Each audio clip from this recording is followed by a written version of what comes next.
Oh, hi, everybody. My name is Matt Storrs, and welcome to Mattsplaining. Today, I have an expert on who is going to talk about something that they're extremely passionate about. Expert, please introduce yourself and tell us what you're an expert in. Hi, I'm Danny Rathbun. I'm a comedian, a writer, and podcaster, and I am an expert on Batman. I had a Batman podcast that went on for about 5 years. We covered 149 Batman movies. Interesting.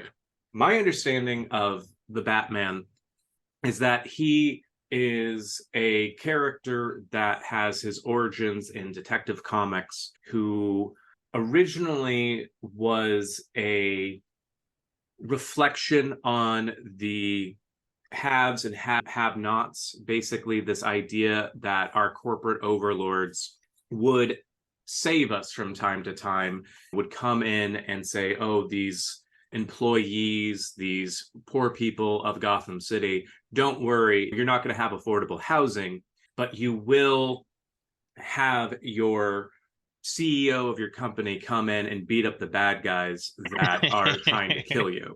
And Everyone's dream. everyone's dreams. You can't your job, you're not going to get a raise. But if there's a nefarious guy in a weird outfit with impeccable tailoring, that's the thing that a lot of people don't talk about when it comes to Batman. The tailoring, comics everywhere. Whoever's tailoring these superhero and supervillain costumes, doing amazing work. And that's another Fantastic job. truly, and they have it a little bit in the Batman, some of the Batman movies, like the Christian Bale one, the first one, with like him trying to figure out what his costume's going to be, and like figuring out the helmet, making sure that it's the pristine. But one of the things they don't talk about is like him going to a seamstress or learning to sew to figure out like, oh yeah, okay, this plate is going to be effective against dog attacks. Oh, this one's going to be effective against knife attacks. And like that's the biggest oversight, I feel like. Just a quick montage of like him watching YouTube tutorials about how to sew would really bring that character down to earth. But ultimately, you might not get a raise, but you will have somebody come in and give you an antidote to a neurotoxin that they just lots of neurotoxins in Gotham City. I don't know if it seems like it's a medical and scientific hub along with like a criminal hub. But yeah, a lot of neurotoxins, lots of opportunities to just have a bad time, honestly. I don't know why anybody stays there beyond their family history and everything like that, but it just seems like there are better places to move in the DC universe outside of Gotham City, outside of Metropolis, and all these things. And you said you've seen a lot of Batman movies. My favorite idea for a Batman movie is one that they decided not to do because they had some casting issues, but they were going to do one with Clayface. And they basically had one actor that was going to be Clayface at the beginning of the movie, and relatively unknown actor, relatively young. But then what they were going to do is he was going to consistently morph into different actors that were famous. And so you would get Jon Hamm, you would get Tilda Swinton, but they would only be in a couple scenes. Basically, what they ran into is that like each one of those actors was like, yeah, this is fun, but this is a bit part, pay me for the full movie. And they're like, we can't do that. You're just going to be in one scene. Here's a couple $100. You get to be a part of this really cool idea. And they're like, yeah, no, thank you. I would much rather be like an actual villain. Jon Hamm specifically wanted to play Egghead. He wanted to take that over from Vincent Price. But unfortunately, they're just like, yeah, I don't see a world where Egghead is going to be one of the main villains in one of these movies anytime soon. And then there, Tilda Swinton wanted to be Calendar Man. Just like everybody's like, you could be more famous villains, something to chew into, but they're like, yeah, we want as close to a blank slate as possible. And so like Mad Hatter, for instance, I think that's one that they recommended for Tilda. Ultimately, there's been so many Batman films, so many Batman iterations, that I think that there's always room for that storyline to progress and for people to find connection to it. And I think it's a fairly quintessential American story arc of top-down capitalist is going to take care of you narrative. Now, based on what you've heard so far, about how much of that would you say was accurate? I'm gonna give it, if I were an English teacher, I'd give it kind of a reluctant B plus.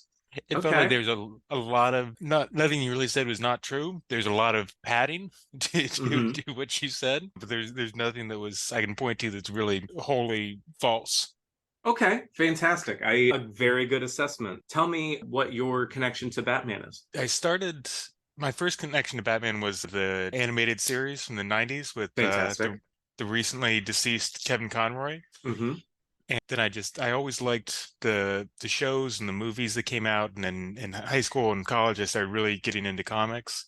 Hmm. And in about 2016, I started Nana podcast with a Oh, couple of my fantastic. friends. Yeah. And started obsessively watching every Batman movie ever made, every foreign film, every porno, every animated movie, everything. That must have been a lot of fun. Yeah, sometimes it was fun. Some of those movies are a slog to get through. There's like a 3.5 hour Nigerian Batman movie with about 45 minutes worth of plot that we had to watch. Oh, wow. Yeah, that sounds like that might not have had the approval to be made. There's a lot of them that didn't get approval. There's one we watched that it was a porno. It was the first porno parody ever made. It was called Bat Pussy. And Okay. it was definitely not approved by DC, and maybe the most disgusting thing I've ever seen. Just leaves you feeling sad and bad and wanting to take a shower. Well, for some people, that's what they want out of their pornography is to see it and be like, all right, well, that was an experience, and now I need to shower. I guess so. I guess that's a take. Some people have the guy in this porno never manages to get an erection the full movie. Oh no. Yeah. And he's trying. He's doing his best. And it just feels like who is this for? Who is into this? Yeah, one of the interesting things about the sex theaters that a lot of people don't know is one of the things that they originally wanted to have in them were showers, kind of like the Is that true? possibly. And a lot of the saunas and stuff like that, the kind of like resort kind of things where like you could go in the steam room and what happens in the steam room doesn't leave the steam room sort of thing. But they wanted to have those bathhouses be like, hey, why don't we take this to the theaters? And then that's actually what caused them to kind of get pushed out of New York because their water bills ultimately got too high because they started trying to install those showers. With Batman, are there instances of the Batman storyline that really resonated with you? Sure. I mean, there's so many. There's so many. I remember the first time I read the Dark Knight Returns comic. That blew me away because I read that in high school and I'd only really known the more kid-friendly versions of Batman. And I kind of felt like I was growing out of Batman and Hmm. this is kid stuff. And then I read that and that's a very adult, very violent and dark take on it. And it was like, holy shit, this is grown up Batman. This is not for kids at all. Hmm. Yeah, it's adults only Batman, but the Hmm. jump to pornography wasn't the biggest jump. Right. Yeah, they sold that book with like a little portable shower you had to Oh take. yeah, yeah. Well, also a very good invention, the portable shower. It's just a little pop up and you're good to go. Right. Just plug it into a hose. Are there villains that you or like lesser known villains that you really like or really enjoy? I don't know if he's lesser known necessarily. I don't think he's gotten his due on screen. Hmm. But I think Mr. Freeze might be my favorite villain. That is obviously the Joker is fantastic, but the Joker is like a little bit overdone at this Right, point. We've had so many different on-screen iterations. I'd love to see a the Arnold Schwarzenegger was the only live action right. Mr. Freeze, and I'd like to see someone do a good version.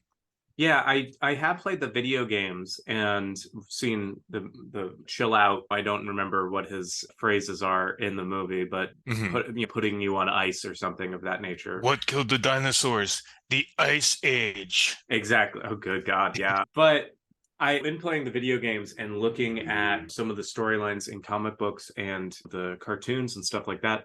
Mr. Freeze seems like a really, really dynamic and heartbreaking character in a lot of ways, because his justifications for doing bad are you want to do the right thing, but you're going about it in the wrong ways. And Yeah. and I think that that's really, really compelling, and it told the right way in the right storyline. He's doing a lot of similarities to Batman in terms of like what he's trying to do. He's trying to do the right thing. But yeah, I think that I agree with you. I'd very much like to see Mr. Freeze and get his due. Absolutely. So many villains in comic books are just kind of evil for the sake of evil, or they just want to rob and steal and murder. Mr. Freeze has noble intentions of like he wants to save his wife, and he's just so obsessed with that. He's able to do whatever it takes, and that often means that the ways he goes about it are evil. And that's just so much more interesting than someone who's just wants to rob a bank just because they want money for themselves. Right, exactly. Yeah, it's like, oh, I need to get this because I need to get diamond. Right. Exactly. That's wild. The podcast it went on for how long? About 5 years. Oh, fantastic. Did you get the opportunity to start the Harley Quinn series at all? No, we've talked about bringing it back because there's about 10 or 15 things that we either missed or that have come out since we stopped recording. Hmm. And that's definitely one. I watched the show and it was fantastic. I loved it. But Hmm. that came out after we stopped recording. I see. One thing that I really love about the Harley Quinn series, you've watched all of it? Hmm. Yeah, one of my favorite things, and it made me tear up watching it, was when Batman finally gets therapy. Um, Yeah. it's just like, yes, this is what he's needed this whole time. Yeah. And like he forces his villains to go and get therapy. And unfortunately, I can understand in Gotham City why one would be apprehensive of getting therapy. It does seem like mental Hmm. health has a pretty bad stigma in that city. But like to see him get therapy and have somebody be compassionate towards him is just, this is very heartwarming. Right. Yeah, and I'm normally I've reached a point where it feels like his origin story has kind of been done to death, and I don't really think it's necessary to do it in every movie and show anymore. But Hmm. they brought up his origin story and they mixed it in with the Harley Quinn giving him therapy, and it felt like, okay, it's the origin story, but it's kind of a refreshing new take on this. And Hmm. I'm that's the time I actually want to see the origin story again if you have something new to bring to it. Absolutely. A new frame of reference to bring to it. That's the ideal scenario. Is there Yeah. a Batman that you particularly like, or one that's your favorite? The Kevin Conroy version I think Yeah. is just the best version. I mean, I'm maybe I'm biased just because that was the first one I ever saw, but it just checks all the boxes for me. Yeah, I mean, I tend to agree with that. It's similarly with the James Bond movies. Everybody's like, Hmm. "Oh, Sean Connery, Daniel Craig, Pierce Brosnan." I say James Bond Jr.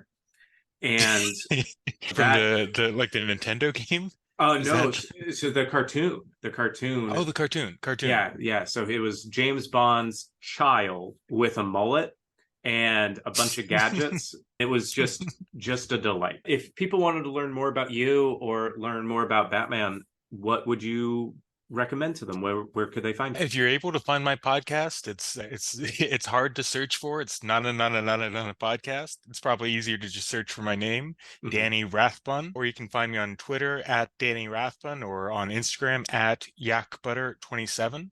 Fantastic. Yeah, Awesome. Danny, thank you so much for joining me today. I really, really appreciate it. thank you for having me. Absolutely. My name is Matt Storrs, and this has been Mattsplaining.